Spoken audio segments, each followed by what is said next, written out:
UKLO 1 year masters. No IELTS required up to 5 years visa. High visa success rate. ఇక్కడ ఎవరు పెట్టుబడి పెట్టకూడదు. ఈ పెట్టుబడులన్నిటి కూడా మళ్ళీ అమరావతి తరలించాలనేటువంటి కుట్ర దీంట్లో దాగి ఉన్నది. గత సంవత్సరం కాలం నుండి శాసనసభ ఎన్నికల ప్రచార పర్వం ప్రారంభమైన దగ్గర నుండి ఇప్పటికీ అసలు రియల్ ఎస్టేట్ వ్యాపారం మొత్తం కుదేలైపోయింది. చేసినటువంటి లేఅవుట్లు అమ్ముడు పోతలేవు, కట్టినటువంటి ఇండ్లను ఎవరు కొంటలేరు, ఫ్లాట్స్ కొనుగోలు అవ్వడం లేదు, ఎకానమీలో మనీ రొటేషన్ అవుతలేదు, సర్క్యులేషన్ అవుతలేదు, పెట్టుబడులు పెట్టేటువంటి ఒక పరిస్థితి లేదు, ప్రభుత్వ ఖజానాలో ఈరోజు రూపాయి రావడం లేదు.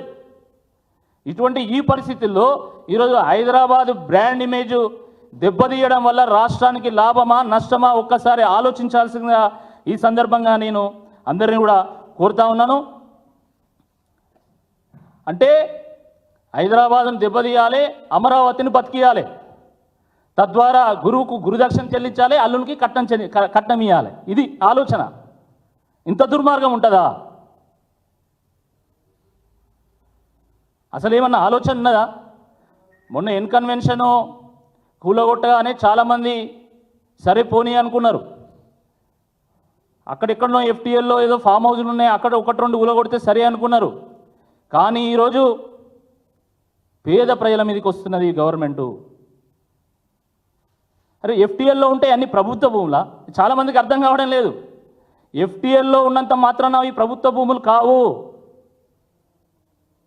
చెరువుల్లో 3 రకాల పట్టాలు ఉంటాయి. ఒకటి చెరువు పట్టా అంటే ప్రభుత్వ భూమి, తర్వాత ఏక్సాల్ పట్టా ఉంటుంది.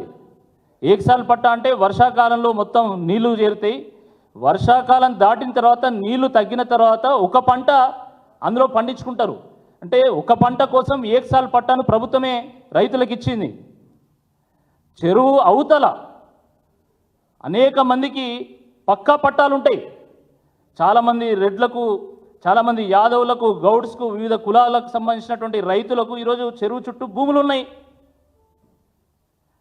దాన్ని మీరు FTL అని బఫర్ అని మీరు సరే ఆ చెరువులను పరిరక్షించాలనేటువంటి ఆలోచనలో మీరు వాటిని అక్కడ ఏం కట్టొద్దని అంటున్నారు. కానీ అక్కడ ప్రభుత్వమే, రెవెన్యూ డిపార్ట్మెంటే, ఇరిగేషన్ డిపార్ట్మెంటే, కలెక్టర్ జాయింట్ మీటింగే ఈరోజు అక్కడ బిల్డింగ్లో పర్మిషన్లు ఇచ్చింది. వాస్తవమా కాదా నేను అడుగుతున్నా.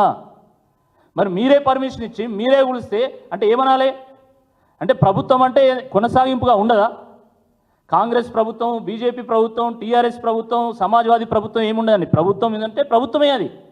Government is a continuous process. The parties May change but the government is a continuous process.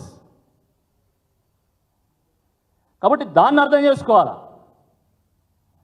Hit TV app ని డౌన్లోడ్ చేసుకోండి. ఇందులో short news, live news, entertainment movies అన్ని అవైలబుల్ గా ఉన్నాయి. Please download Hit TV app. Hit TV app. Hit TV యాప్ని ఫ్రీగా download చేసుకోండి.